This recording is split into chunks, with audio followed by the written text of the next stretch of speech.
untuk memberikan kepastian hukum dalam rangka mewujudkan keadilan antar dan intergenerasi masyarakat adat, kerajaan, kesultanan, kedatuan, puri, suku marga, dan masyarakat hukum adat yang ada di seluruh Indonesia.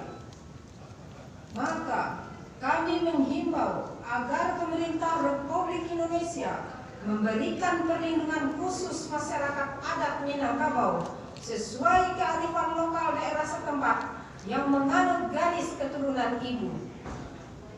Dijua nak makan Bali, digadai nak makan Sando, kecuali 3 perkara. Gadih gadang tak balaki, mai tabujua date rumah, rumah gadang katirisan. Dan sifat pusaka tinggi tidak akan bisa dapat berubah menjadi pusaka rendah.